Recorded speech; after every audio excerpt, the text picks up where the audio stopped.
So welcome everybody to today's OTF Connect session, engaging students through distance learning using digital tools to create engagement, which will be facilitated by a wonderful educator, Jonathan So.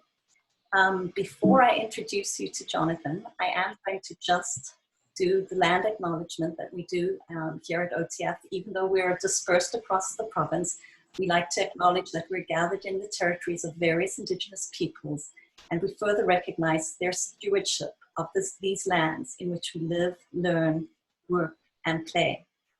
So this is the moment that I really love. First of all, I get to stop sharing and really take a moment to just introduce Jonathan, who is an awesome teacher that I've had a chance to work with for quite some time now. Jonathan is currently a grade 4 teacher for the Peel District School Board. He's taught primary for 2 years and junior for 10 years. I love this about you, Jonathan. You've been called many names: Daddy, Daddy-o, Dada, John, Joso, and some others that he says cannot be repeated. Jonathan's an avid runner, lover of bow ties. Who could have guessed, right?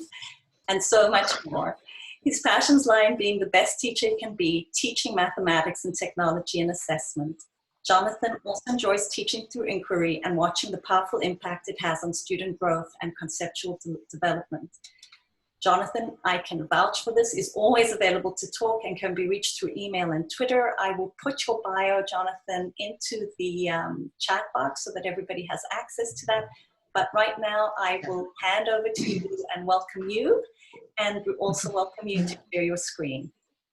Awesome. Hello, everyone. Welcome, welcome. No bow tie today. It reached 30 degrees and my wife won't let me turn on the air right now. So you get me in the golf shirt. So let me just share my screen.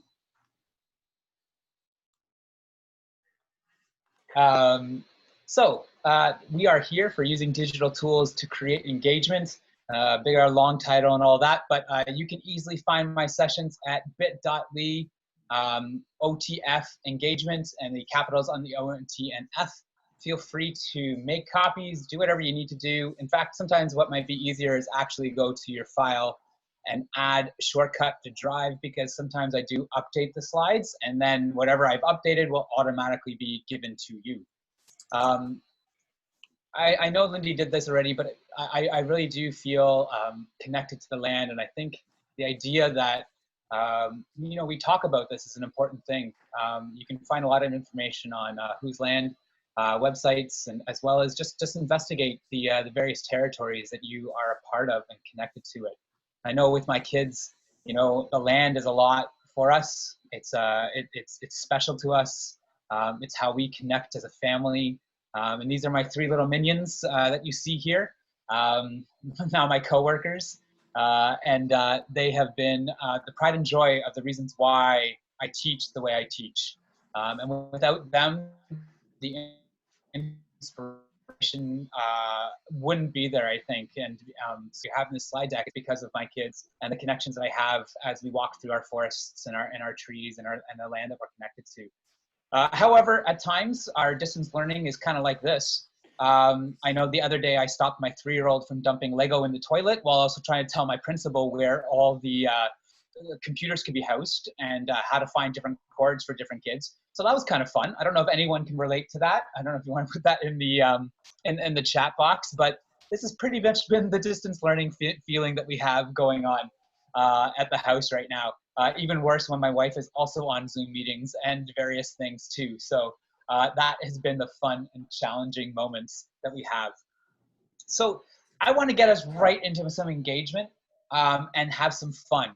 So we're going to play a game today. We're going to go to Knowledgehook, so joinkh.com. This is a free tool, and of course I love math, so I'm going to put some math in here. Don't freak out about it. Let me just put it in, and there's a join code that you can put in there. And then I just put it in, Jonathan.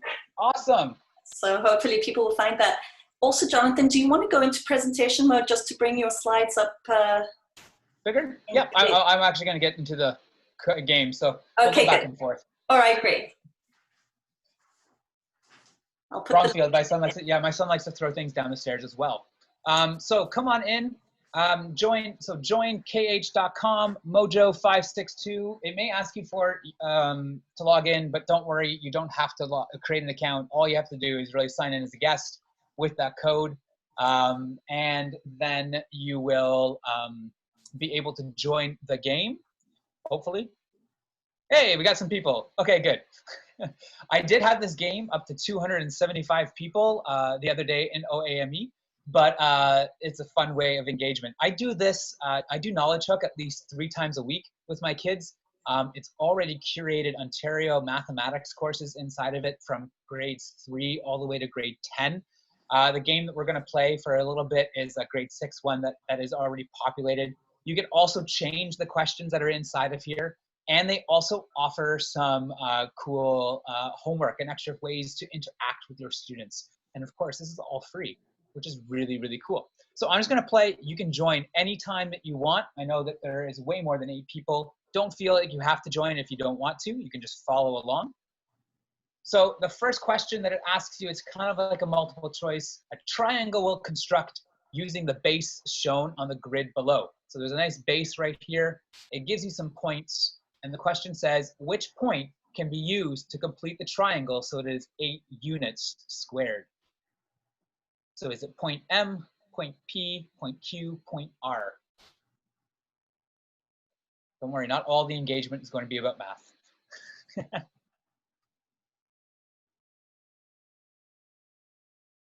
And I do see who's involved in it. I see that there's 4 out of 16 people have logged in. Knowledgehook also allows you to take pictures of your student of the work. So if you're on a mobile phone or a mobile like a device, you can easily take pictures of what you're doing. And in the corner of the screen, it would show up as captured learning. So it's a cool way that you can interact with your students this way. I normally do wait for everyone to complete it, but I'll wait for a couple more people to answer this question just to show you what's kind of happening. And sometimes I will count down or allow students to know that we're going to end this question soon. But it does allow people to start thinking about things. I may even, as I'm in the Zoom meeting or in my Google Meet meeting, I will talk about the points, like to remember that triangle and area is base times height.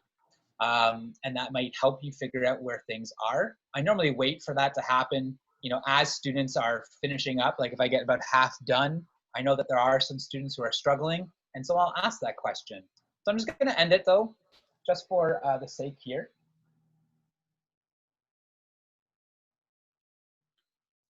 And here we have the answers that are given. So I know in the back end, it'll tell me who answered what, but I can see that there are some students who are struggling with the answer. And what I love about this though, is not so much the answer. I could care less why this is the actual right answer. I ask questions of like, why is this the wrong answer? So some things to think about.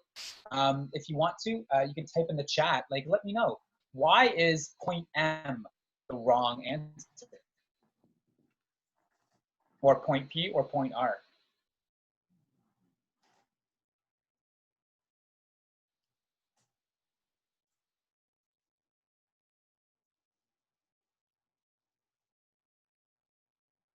Vineet, I think it's a green tool. So I know York Region is very much onto green, red, and yellow.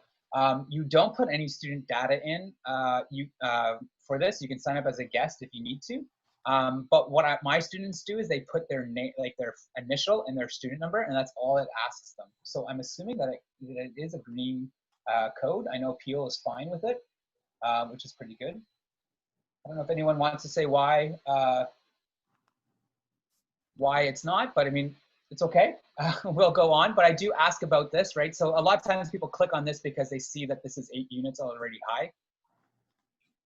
Andrea's just saying like, that TDSB does support the tool. So, yeah, that's good. Yeah. They're pretty strict too, so. Yeah, point M would have an area of 16, but some people do think that it's 8 because just look at the height that's here, right? Okay, so I'm just gonna go on to the next question, just to give us some point of reference as we go through it.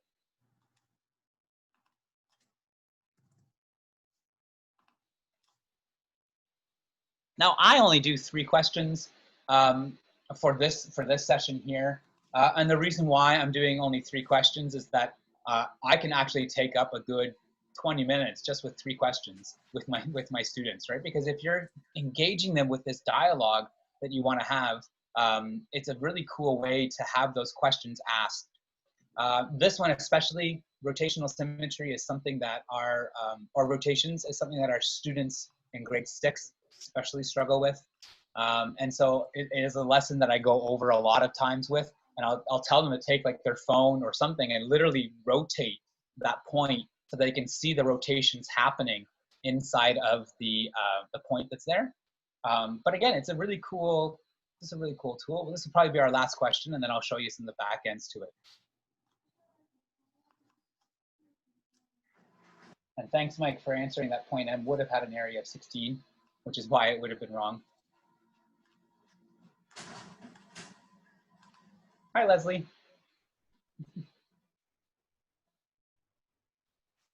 Awesome. We have oh, nice. We have 28 people into this. Now, it does work on any device. It is device agnostic, so meaning that it can go on because it's a web browser page. However, on your cell phone, I apologize if it's really, really tiny, but that depends on where you are and where you are situated. But it does work for anything that's provided, so it can easily work with various things and present well on almost any screen.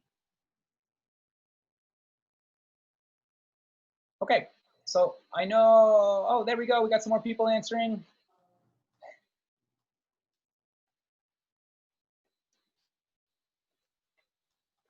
And you'll notice that my, it also keeps track of who's joined in as it comes up, which is pretty cool. And so I know that more students come in, and I even keep track of, this is how I keep track of attendance sometimes in my meets, because sometimes they don't join me in the meet, but they can always join me on the actual game. So they don't actually have to be in the meet. They just don't always hear the conversations, but I do record our conversations so that it allows me to have that extra teaching moments for my students. Okay, I'm just gonna finish it. Apologize for those who are still thinking. Oh, this is amazing. 21 out of it. Really, really well done. So again, these allow us to have those talking points with our students, right?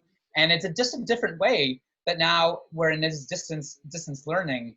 I can show examples. I can talk about things that are happening. And it's not just me, you know, standing in front of instead of a screen that's behind me, or making my own videos, but I'm actually having this face-to-face conversations with our students, and they can play the game with us. I'm gonna finish it. They also love these GIFs. Like, I don't know why, but they laugh every single time. There's some creepy ones in here too, but which is pretty cool. And then it'll ask you for your feedback. So you can have conversations with your students. You can see how everything's kind of going with it, and then you're gonna finish the game. And when you're totally done, the nice thing about for you as a teacher is that it allows you to have these back-ended comments.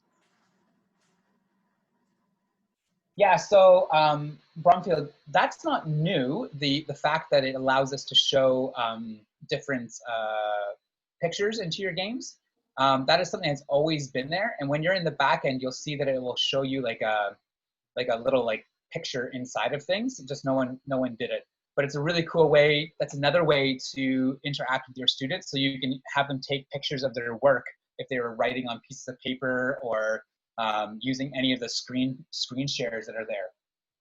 I don't know if there's a French version. However, when you're in the game show, you can actually create, so if I'm in activities, I can create custom activities inside of here.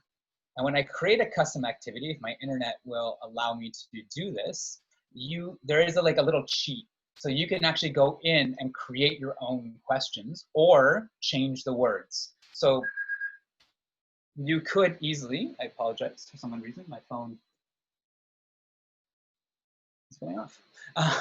You can easily change any of these questions in here in the edit button, and then it'll allow you to type in those French words that work really well. And Bev, yeah, so students, they don't need a login. They can log in just like you did as a guest. All they need is the code. However, what my students do is what my students do is that they log in under, let's see if I can find my class. They log in with just their initials. So there's no identifications that are marking them. And then the numbers belong to me. So these things are all their identifications and no one knows who they are. That's all it ever asks you. And as long as I know who they are, that's all that matters. So it's a really cool way of engaging students. Another one that I love doing, and I use these all the time as my number talks or ways of doing. Yeah, so it's a link when you first log into Knowledgehook. Sorry, I'm going back and forth. I'm like a squirrel. Me and my ADD kind of kick in back and forth. And I have two monitors, so I see the chat in the corner of my eye. When you are in here, they will use the code that I gave you. So like join khmath.com, it'll tell you the code, and then they type in that code to join the webinar. So something like that. And do students need 2 devices, Jonathan? No, they can log in with the same device as they're in the Meet and on a different tab. They don't need to have another device in order to access that. Awesome. Okay, we'll try not bombard you with questions so that you can go on. Oh, it's okay. Yeah, I know, Mike. Initials are sometimes identifiable, but I mean, sometimes, like, to be honest, I don't know how you would identify a kid by their initials unless you knew who they were. But again, just double check your privacy laws. Don't contradict your board and don't cross those. So the other one that I love using is your make reasoning part of your daily routine, right? So the idea that we're using different things to allow us to interact and cause thinking to kind of happen. That thinking is really what we want our students, right? That's what they're going to be engaged with. They don't really care too much about having to fill in certain things or to do, you know, the boring stuff in a way. They want to have interactions with their teachers and with their fellow students. So what I love about this one, this is from Which One Doesn't Belong, so wodb.ca. And there's tons from kindergarten. There's like little dice that you can put in. There's little pictures that they count from symbolized numbers, all the way to like grade 10, where they have Desmos calculators and graphing abilities. It is a really cool website that allows you to interact with your students a bit more. So like this one here, I would basically just say, which one doesn't belong? And they would have to tell me which one doesn't belong. Hint, they all don't belong in some way. So it is a fun way to have, like, to create this math fight with your students and to incite like debate back and forth as to why they think, and you can go on forever of why they think this is what they are. So I do enjoy that one there, as well as visualpatterns.org. This is a cool one to start like little conversations about how patterns grow, or how, yeah, they have picture ones in Which One Doesn't Belong. Let's see if I can link I didn't open it, but. Maybe. So they have shapes. So this different shapes, patterns that go through things. They have numbers, graphs, incomplete sets. So you can literally do almost anything. And then once you get comfortable with it, you can easily like learn how to do your own sharing sessions, which is really cool to work with.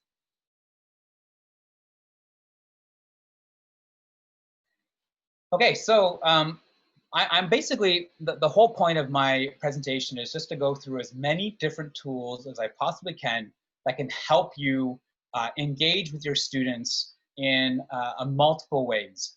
And my favorite that has been like my go-to since we started distance learning is Google Slides. I call this my Swiss Army knife of Google. By all means, if you're not a Google board, that's okay. I know Microsoft or Slides works really, really well as well. And you can probably do the same things that are happening inside of that inside of Google.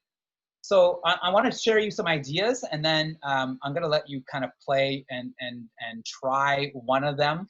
I have videos in here as well to show you different things. So the first thing I do is I love it for the fact that, one, I can create student workbooks right away. Like, this is if anything, to replace what you are doing in the classroom with something that is comparable, you can easily use a Google slide. I used to use Docs a lot, but I found that the kids couldn't interact with the information as well as they can with Google Slides. And so let me show you one of them here. No, it's choice board, sorry. So here's one that my team and I created together. So we would just put in our learning goals. You can easily insert videos into Google Slides just by, I have so many slides open up, just by going to insert and adding in audio or video. This allows you to find videos from YouTube directly. Like you can literally just type in language or stories and see what pops up. Now be careful of copyright laws, of course. You want to make sure that the story is read by and following those copyrights, but you can easily just insert it right into your slide deck. You could also insert things from your Google Drive itself. So if I went to video again, I can search from my Google Drive. So any videos that I've created of myself teaching will automatically pop up and populate, and all I have to do is click on them and add them right into my deck. And so the fact that I can do that right away is a really cool feature of Google Slides. What I also love about it is that I can create that work booklet for them so that they can automatically insert their work right underneath it. So if we went to, for example, this question here, now it's your turn, I'm going to be sharing some of the visual models with the class in our community. So they have to take this from the work before, and they just literally put in their work right here. So I can put in text boxes, I can put in shapes. If I have Equatio, which is another extension, I know I didn't give it to Lindy because I know not all boards have it, but Equatio allows me to insert math right into my slide decks and my Google Forms. And you can add voice. Yes, I did know you can add voice. Oh, how do I add voice? Yeah, so voice is fun. So this is a voice one here. And all you have to do is when you're inside of Google Slides, you just go to insert and insert your audio that you have already put in from your Google Drive. The best thing that I found for, and this is not, again, I didn't get to, online recorder. And I'll put that link in the chat for everyone.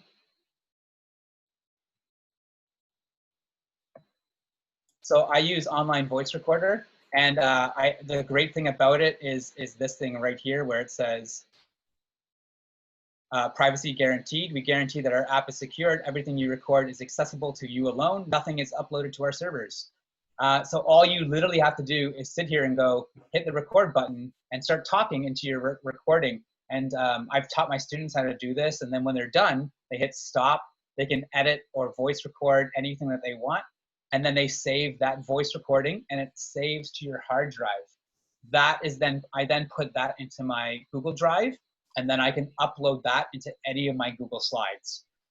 There's also one in here for video as well. So there's a free video recorder that does the exact same thing. So nothing is actually saved on the hard drive here, and it's completely free to allow you to use anything. So those are two great tools that you can use and add right into it. So I use this for my ELL learners, for any student really, and it gives the instructions that I need to have for each of the slide decks that are happening. So here's one of the workbooks. Yes, thank you for that. Can I ask a question? Sure. Yeah, I meant how can we make like give instructions, but directly on the slide like we do on the PowerPoint, because like what you said, that's what I'm doing with the slides, but I feel that it's too long for me. Like with PowerPoint, you know, we can do it directly on the slide. So I just wondered if you can do that with the slides. Yeah, so you can, and we'll talk about that tool later on. So you can use an extension called Screencastify. And I've done that with this choice board here. And so I have a little video that the students would then play to see where, like what to do in each of the instructions that are going on. And so I'll model that as well, but that would be the closest thing that you could do from PowerPoint to mod or to slide and record. It actually is a bit more seamless than PowerPoint's slide deck to it all. So here's another model of one of the workbooks that we've kind of put together for our students. So again, putting the success criteria. Here's that video that I've played to show students. So I just insert the video and they just watch it and it goes through each of the slides and allows us to do that.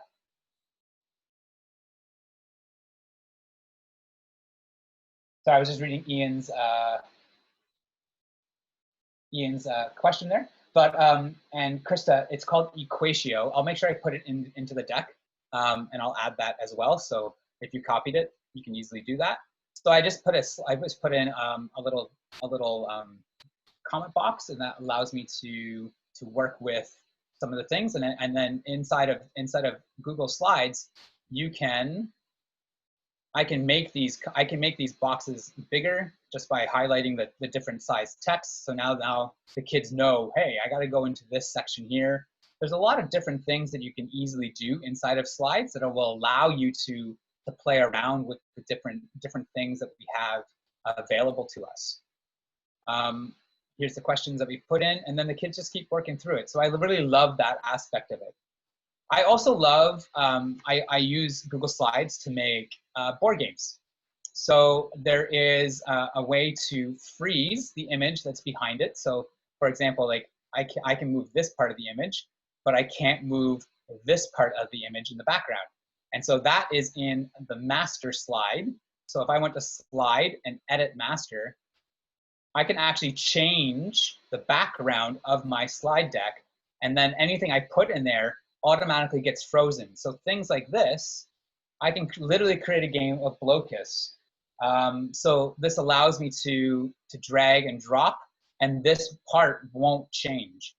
And it's a really cool feature, as well as using the gray space along the side. So in Google, you can actually use this space as much as possible to put things like virtual manipulatives or various things that go on to things. So I want you to try opening up Google Slides or presentations from Microsoft, and try something that we've talked about here, like opening up a text, adding a video, adding an audio. Why don't you try voice recorder, online voice recorder, and then let me get into this chat and see what questions I have, and then I have some more things to show you in slides.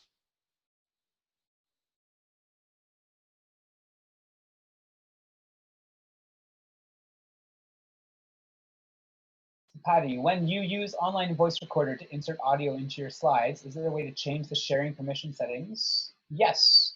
So as soon as you are in anything in your drive that works, all you have to do is right-click on the file itself, and the share part of it will allow you to change the settings of it. What I would recommend you do is that you, I put all my folder for my audio files into a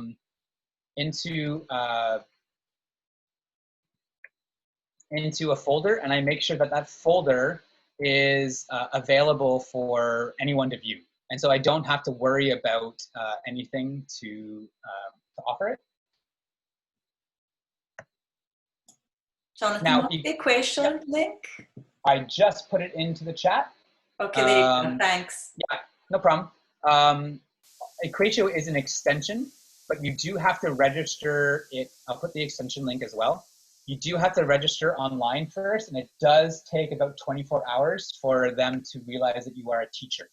So you may not have access to it right now, which is why I don't like to demo it. But it is free for anyone's education account. And it allows you to insert math into forms, slides, sheets. Well, Sheets already has math. Google Docs, as well as gives you a really cool math space inside of it. It's a really fun tool, math-wise, to play with.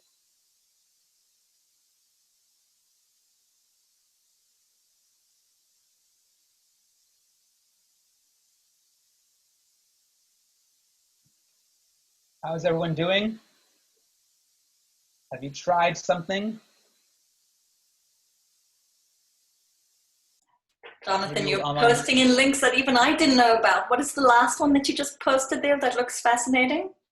Oh, that's the extension to Google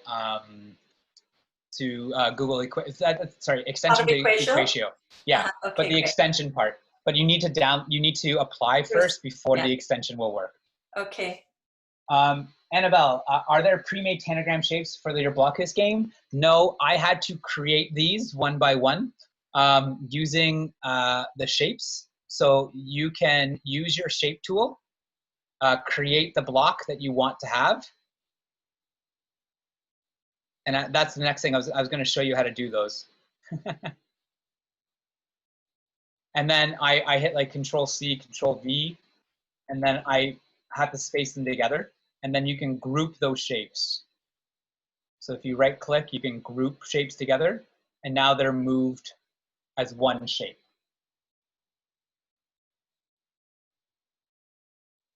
You can, by all means, this Blockhouse is in my slide deck on slide number 9, and you can copy that. Also, I have all my digital board games that I have available, and who I learned it from was Sandra Chow, another person who's worked well with OTF and TBO, and she's in Beijing right now. She has shared all her like how to actually make these board games, and she has even a bigger list that's on there. I know Sandra loves sharing, so that's a big resource for you as well. Yeah, anything I have, by all means, like anything that's on this deck is available for you to use. Make a copy of it.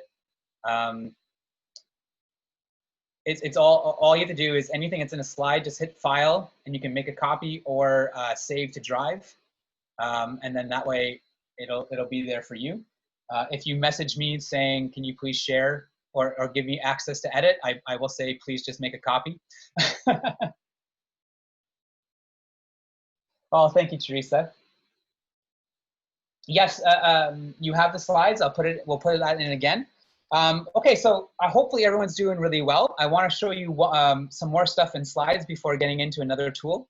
So a lot of you have been asking me, even as we go about these manipulatives that we are working here on. And so what I love to do is actually create manipulatives inside of my slides. So in slides, you can actually create different types of manipulatives that work really well. So just by using the shape tool. So I could make a shape like this. Control C, Control V, and then line them up. The other one that you can do really well, really cool, is, so that's one you can try, and then you can group them by highlighting, and then you right click, and you can group, or go to Arrange and Group. So all I did was I used the shape tool. I picked the various shapes. There's tons of shapes to see inside of Google Slides, and then you just group them together. The nice thing is too, you can always individually color code, color the shapes that are there. You can also make them transparent, which is really cool as well, so that they're now they can hide in behind the boxes of things that are happening. But the really other cool one is that I can grab different manipulatives from online, like matthews.ca, which is a great online tool for you to try. I may have forgotten that one too. Sorry, Lindy. You did. You did. I'm doing a lot of this forgetting. That's what happens when I have too many sessions. So I can grab like Canadian coins. That's always one that it's actually probably under money. Yeah, it's under money. So you just open it up, and I actually, it needs Flash, unfortunately, and some browsers do stop it. But once it's there, I grab the Canadian coin. Gotta love the internet.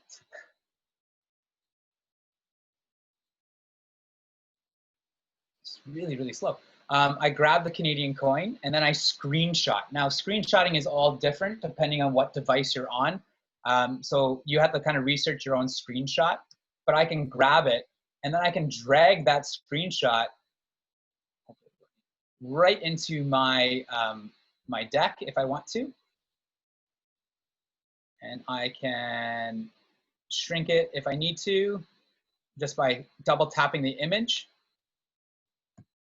And now I have multiple images. And if I hit Control D or Command D, I can get multiple copies of that image. If I highlight it and then go to Arrange or right click, I can distribute these in the middle and then distribute horizontally. And now I have multiple images of the coins or whatever I need to have until I run out of them. So I do like 100 of them or like 50 of them, and I put them on the side, and then the kids will just keep grabbing and pulling them from each other. There's also a really cool, I did put this one in the thing, called Remove Image Background, remove.bg, and you can upload any image you want, literally any image that you want. Maybe it's this picture here. I'm just finding any image. So you could grab an image of a calculator, a protractor, a character. It could be from your vacations, and it removes the background from your picture. And then I can just drag and drop that into my image. And now I literally have a picture of myself over top of things. And so sometimes what I do is I'll even put a picture of myself, put it in the corner, and add a link to like an audio file. So you can add a link to it. It'll let me. There it is, add link, and I can put in like link to my Google Drive. And so the kids know to click on me, and all of a sudden my voice will pop up and start talking to them about their slides. So you can easily do like feedback. You can have your instructions on it. You can create like a storybook, put yourself in the characters. There is so much that Google Slides allows you to work on that is just amazing. Did I link? I don't know if I linked that properly, so if it says click here for a resource, I'm not too sure what I actually tried to put there. We'll see what it is later on. But in here, I did put all the videos to everything that I just told you to do, and I'm gonna let you try something in about 2 minutes. Yes, I can do that again. But I do have videos for every single thing that I just did. So the page setup in Google Slides, gray spaces, inserting pictures, and removing BG. I have a video for that. I put the audio, how to do audio in there. I put videos, and I put the master slide. So there is literally a video for you to go back and try it, because I knew that I would not be able to cram all of this into one session for you. And my hope is that I was just trying to give you as many details as possible. Thanks to my friends Darren and Trish from EdTech team. I even have shortcuts for you, like that Control D, the duplicate, and then how to do all the alignments are all there for you to try. So honestly, I tried to think of everything, but let me just show you again. I went to remove.bg. All you have to do is download a picture. Oh, wrong one. I have to go up. Upload a picture. So it can be any picture that you have downloaded to your computer. See if we can find another one. I've deleted a lot of my. Jonathan, I have visions of people tomorrow, like classes all across Ontario. Kids are going to have an image of their teachers linked to an audio file. I know that that's what's going to happen tomorrow. It's awesome, right? The kids love it, It's right? awesome. And I love it too. I might send my colleagues an email that way. You can even like have audio put into like, I know my friends were talking about making like digital storytelling of things. And so you can literally put in a picture of like Hogwarts on your slide, and in comes this person, and because it's you can interact with the slide deck and have like various things happening, especially when using Screencastify, which I want to get to, right? So the kids can literally move their characters around and retell stories of their favorite characters or their favorite books. You can have your students talking about their manipulatives and showing their thinking right on Google Slides. There's so many ways to interact with your students. It's so cool. You're welcome. Yeah, the videos are the best way because I know that it's going to be there. Okay, we have 15 minutes left, and so there's still way more stuff to show you. Jamboard has become my new favorite tool. Like, honestly, you can do almost anything inside of Jamboard. And so thanks to my friend, I'm gonna give a big shout out to Chris Webb, who also, he's a Montreal teacher. He made this deck, and I asked to borrow it because there's no point in recreating things, but his original deck is right here. He loves to share as well. But you can find everything you want. So Jamboard is a Chrome, it is a Google product. If you have Google for Education apps, this is probably already on there, but you may have to contact your IT. They just have to click the box that turns it on. It is the same thing as a Google Doc, as a Google Slide, all of that features. It also works on your Android, your Chromebook, anything is there. The mobile app version has a lot more features in it than the desktop version. We are going to go into it in a minute, but I want to show you what it looks like. So inside of it, this is what you will, when you open up jamboard.google.com, this is what you'll see. Awesome, you already use it. Yeah, hi Aviva. You have your pen, the eraser, the select tool. You get sticky notes that you can put into it and various images that work with it. And then you can share it just like any of the Google Docs that you have with inside of things. You can get different backgrounds, so you can easily add like line paper into it, graph paper. Like Chris says, I have no idea what this blue background might be for, but you get a cool blue background, as well as dot paper. So it's a pretty cool thing to do.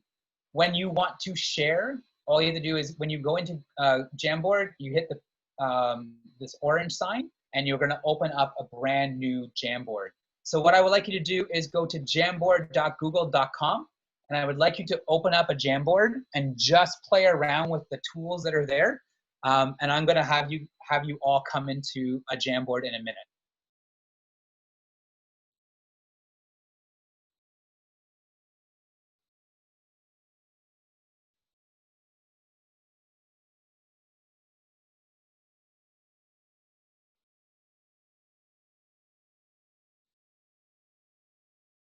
Just catching up on the chat.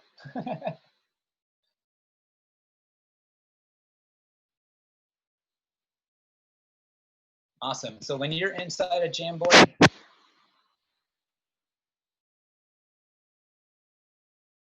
going to kind of look like this. You'll have different screens that you can go around and try.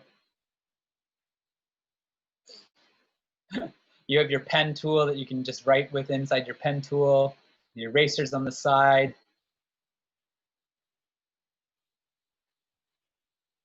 You can add in your sticky notes along there, and also adding images. Now, if you're on a mobile device, the app again is free to use, but you get a little bit more options. You can actually insert things from your Google Drive. You can insert PDFs, and so I actually combine both the Jamboard on my phone into the Jamboard that I share with my students. And it allows me to work through all of those tools there. So while you're playing, if you want just to listen, it's fine. The slide on 21 does tell you the difference between the web, the mobile, and the tablet, and what you have and what you don't have. I don't know, I was gonna let you come into my Jamboard, but I think I'm just looking at time and trying to share all the ideas that we have. But you can easily, in the speaker's notes, I have put in copies of the Jam, so you can easily just grab it and try the different things that are here. So I want to show you some cool features that we have done with it. So hopefully if you want to come back, you can. You can insert a document. So what I've done is I've inserted reading tasks for students from my mobile phone into here, and students can just highlight things and pull out text. It's a really cool, the marker actually works better than the highlighter, or the paintbrush than the highlighter. So you can actually highlight various sections of it. So if you wanted to have an interaction with students, you can pull their work right into Jamboard. You can just toggle right through there. Yeah, so Bev, you can load different pages into here. So once I'm at the maximum amount, like 4, all I have to do is hit the plus sign, and I can add another page. I have no idea what, I've never really reached, I was 20 the maximum. I have never really reached the 20. I normally only go about 4 or 5 because then I start a new Jamboard. So you can easily highlight, which I really love, and then the interaction with the tool. But I've done so many things online with the Google Meets and the Jamboard that it's a lot of fun to use. You can't insert videos into a Jam, but you can insert GIFs into the Jam. So that's a cool way of adding in different videos into things. So you can add like this whole thing here for a GIF is a cool way of doing it. And I just learned this like 3 days ago. If you go to any YouTube video, no idea where this is going to take me. You should always check out what I'm going to play first. You can just type the word GIF or a GIF into it, and it will make a GIF of any video that you have. So all you have to do is type in right before it. Hopefully this works. If I'm doing this right. So in between the www and the YouTube, just type in GIF, and it brings you to gif.com. This is not in the slide deck, but I will put it in. And you can make any GIF of any YouTube video that you have. It'll allow you to edit. My internet's going really slow because I have Zoom and 5,000 browsers opened up. But it will allow you to edit any of the start times inside of the video and make a GIF for you. This is one of the coolest things that I've ever had, and you can insert that into anything that you want. And it's downloadable. Now the free version only lets you have like 2 or 3 of them, and it has like it will have like the watermark on it. But don't be afraid of that. Like, it's cool. So you can turn any of the videos into GIFs. I will make sure I put that into there. So that's what I did for this one here. And you can see the gif.com on the corner there of my, there's that watermark. But honestly, it's a cool way of inserting things into things. So I've used this for almost everything that you can imagine. I know some of you have already said that you've been putting in, you've been using Jamboard. So I've been using it for manipulatives. Chris has made those Cuisinart rods for you painfully, one at a time, as well as algebra tiles, graphing functions. You can integrate it with Google Classroom, which is really cool. So you can make copies and do all the various things that are there. Make graphic organizers for students. Check-ins so that they move like little stickies and various things into things. The only thing that I will preface with Jamboard is that it's layered. So the very first thing you want to put in is the background, and then anything you want to put on top, you have to do that last. So just keep that in mind. So don't add your table first, and then be like, oh, where do my stickies go? Because it'll go behind the backdrop. So that's just something that you can think through. I know I have 9 minutes left. I've done music. You can do music, so you can insert the background of musical notes, and then they can compose and collaborate inside of Jamboard. It's like the coolest app I've ever had to see through it. Primary, for kindergarten, you want to trace letters. Open up the Jamboard, put the tracing thing down, use a mobile app, and they can literally trace with a stylus over top of the words. You want to form letters. You can do this in Google Slides as well. Create stickies that have different letters on them and tell them to make words. Have them make sentences just by moving them around. You want to literature. I think there's even like download Shakespeare and have them highlight different script parts. So all of these are available for you to think about and do. But like the fun part that I really want to highlight at the end here is there's 2 amazing tools that we have available that will really ramp up your engagement. And that is using Flipgrid and using Screencastify. So Screencastify is a screen recording device. So I'm going to use that first. Sorry, Linda, I flipped things around. Screencastify is an extension in Chrome. All you have to do, and I don't know if I put that in there.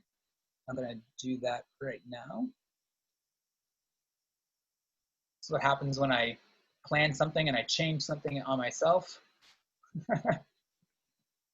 It is an extension in your Chrome browser that is totally free. You only get 5-minute videos though, which to be honest is quite enough for most students. If they're doing videos beyond 5 minutes or yourself over 5 minutes, I'll guarantee you that your students will tune you out.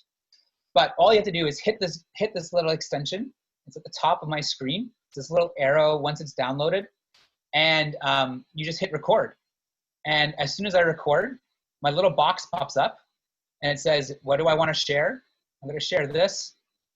And I literally can make whatever I want. But the cool part is I can move this around. And so I have to learn how to point. I can be like, hey, this is Screencastify. This is an amazing, amazing tool that you can use. And by the way, if you go down here and click on this link, you will be able to do whatever you want. Now, if you notice that on this side, whoop, I do have a redeem code. I don't know if it's good anymore. It was supposed to be to the end of June. Who knows, but you get an extra 5 more minutes on it.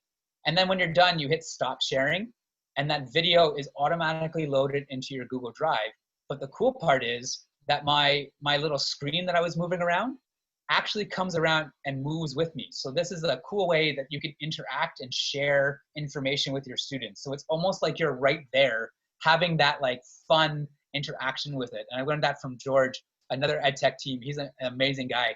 He does his whole keynotes using this type of thing as his cursor. So he moves it around and shares. And so Screencastify is a fun way of interacting.